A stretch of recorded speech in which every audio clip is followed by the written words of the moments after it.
Hello friends, welcome to passion of finance. Friends, మనం ఈరోజు చాలా విషయాలే మాట్లాడుకోవాల్సి వస్తుంది. ఎందుకంటే president Donald Trump and Jinping China president కూడా కలవడం జరిగింది. వాళ్ళ యొక్కటి కూడా బాగానే జరిగింది, ట్రేడ్ కూడా బాగానే జరిగింది. అలాగే మార్కెట్ డంప్ కావడానికి కూడా మరొక కారణం ఏంటంటే ఫెడరల్ రిజర్వ్ వాళ్ళ యొక్క ముందు జరగబోయే డిసెంబర్ 9th and 10th జరగబోయే మీటింగ్ విషయాలు కూడా కొంత వచ్చింది అవుట్కమ్. అలాగే 25 పాయింట్ల బేసిస్ పాయింట్స్ కూడా కట్ అయింది. కానీ మనమైతే ఇప్పుడు ప్రెజెంట్ అయితే మనం ఏం చేయలేము డంపుని.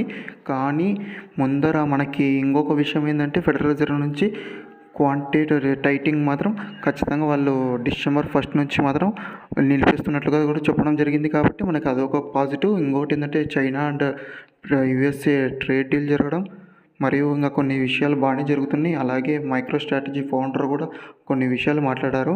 మీకు ఇప్పుడు మైక్రోస్ట్రాటజీ ఫౌండర్ యొక్క ఏం చెప్పడం అనేది మీకు ఇక్కడ ప్లే చేస్తాను వీడియో, అది చూడండి. Where you see Bitcoin hitting at the end of the year and in a year from now when we're back at this conference? Well, I think Bitcoin's going to continue to grind up. I think the volatility is coming off of it as the industry becomes more structured with more derivatives and more ways to hedge it. Our expectation right now is end of the year it should be about $150,000, and that's the consensus of the equity analysts that cover our company and the Bitcoin industry right now.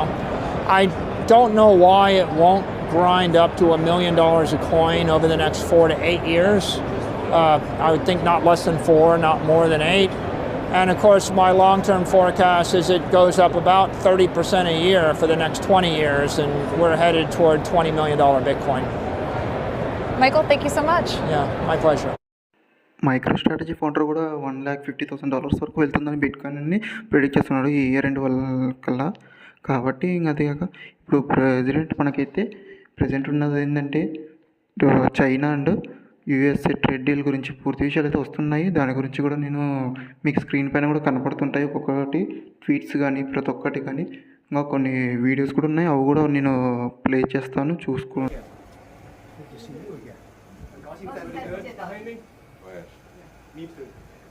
And we're going to have a very successful meeting, I have no doubt. Trump and Jinping కూడా వాళ్ళకి సంబంధించి ట్రేడ్కి సంబంధించి మాట్లాడుకున్న విషయాలు కూడా మనకి బయటకు వచ్చాయి. కొన్ని విషయాలు ఏంటంటే వాళ్ళ మధ్య ఫస్ట్ డీల్గా సోయాబీన్ని కూడా కొంటామని చెప్పింది, 1,80,000 టన్నులని దగ్గర చైనా. మరియు అదిగాక మనకు సంబంధించి ప్రతి ఒక్కటి కూడా అవుతాయి అన్నారు. మళ్ళీ అదిగాక 2026 April 6 ఆ మధ్య ఏప్రిల్లో వెళ్తారని వచ్చింది. మరియు కూడా మనకి ఇంకొక విషయాలు ఏంటంటే ఇంకా చాలా విషయాలు జరుగుతున్నాయి. అలాగే ఇంకా ఫెడరల్ రిజర్వ్ గురించి మాట్లాడుకోవాలంటే దానికి సంబంధించి కూడా చాలా ఉన్నాయి. దానికి సంబంధించిన వీడియోస్ కూడా నేను పెడతాను. దాని తర్వాత దాని గురించి ఎక్స్ప్లెయిన్ చేస్తాను. There were strongly differing views about how to proceed in December. A further reduction in the policy rate at the December meeting is not a foregone conclusion. Far from it. కాబట్టి పవల్ కూడా ఏమంటున్నారంటే డిసెంబర్ది అయితే మనదైతే చెప్పలేమంటున్నారు. ఎందుకంటే government shut down ఉండడం వల్ల. కాబట్టి మనం అయితే ఇంకా దాని గురించి ఏం చెప్పలేం. గవర్నమెంట్ షట్ డౌన్ నుంచి ఎప్పుడు వస్తుంది, జాబ్స్ డేటా ఎలా ఉంటుందని దాన్ని బట్టి CPI కూడా 3.1% అనుకుంటే 3% రావడం జరిగింది. కాబట్టి దానికైతే కూడా కొంత ప్రైజెస్ కూడా టారిఫ్స్ వల్ల ప్రైజెస్ అనేవి కూడా పెరగడం వల్ల చర్మ పౌరులు కూడా నేనేం చెప్పలేము అనే స్థితిలో ఉన్నారు. కాబట్టి దానికి సంబంధించి కూడా మనం ఏమన్నా చెప్పలేమనేది దానికి సంబంధించి వీడియో అయితే నేను ప్లే చేస్తాను, అది కూడా చూడండి మీకు కావాలంటే.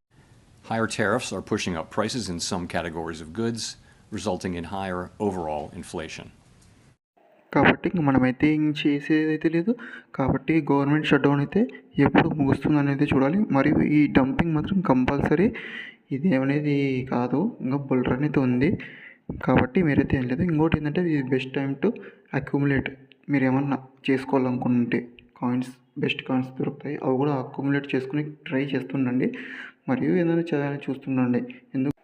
ఇంకొక విషయం ఏంటంటే చాలామంది అనుకుంటున్నారు బుల్ రన్ అయిపోయింది. లేదు, ఇంకా బుల్ రన్ ఉంది. ఏంటంటే ఇది అన్నిటికంటే లెంతియెస్ట్ బుల్ రన్. అందువల్లనే మనకి నేను కూడా హోల్డింగ్ చేస్తున్నాను. చాలా ఏంటంటే మెజారిటీ ఆఫ్ అనేది మీమ్ కాయిన్స్లో పెట్టకండి. ఎందుకంటే మీమ్ కాయిన్స్ అనేది చాలా రిస్కీ ప్రాసెస్. మరియు మీకు సంబంధించిన ఏమైనా ఎక్కువ లాభాలు కావాలని ఆశించకని చూసి ఏది కాయిన్ ఆ కాయిన్ పడకండి. నేను అలాగే మీకు ఎలా ఒక కాయిన్స్ని సెలెక్ట్ చేసుకోవడం అనేది కూడా వీడియోస్ చేస్తాను. ప్రతి దాని మీద చేస్తాను. మన ఛానల్ని కంపల్సరీ ఏమైనా సబ్స్క్రైబ్ చేసుకుని ట్రై చేయండి. ఎందుకంటే మన కంటెంట్ అనేది జెన్యూన్ కాబట్టి చూడండి. మీరు చూసిన తర్వాతనే మన కంటెంట్ చూడండి బాగా ఉన్నది. నేను ఇంకా వీడియోస్ డైలీ అప్లోడ్ చేస్తాను. మనకు తెలుగులో మీరు ఎవరు చూసినా కూడా డైలీ క్రిప్టో గురించి కానీ ఎవరు చేయడం లేదు. నేను చేయడానికి ప్రయత్నిస్తాను కంపల్సరీ. ఇంకోటి ఏంటంటే కంటెంట్ ఉంటేనే నేను వీడియోస్ చేస్తాను. ఎందుకంటే మీకు ఏ వీడియోస్ ఉంటే ఆ వీడియోస్ పెట్టడం అలాంటిది ఏమి ఉండదు. ఎందుకంటే నిన్న ఈరోజు కొంత ఉంది కాబట్టి నేను చేస్తున్నాను. కాబట్టి మన ఛానల్ అయితే సబ్స్క్రైబ్ చేసుకోండి. Thank you for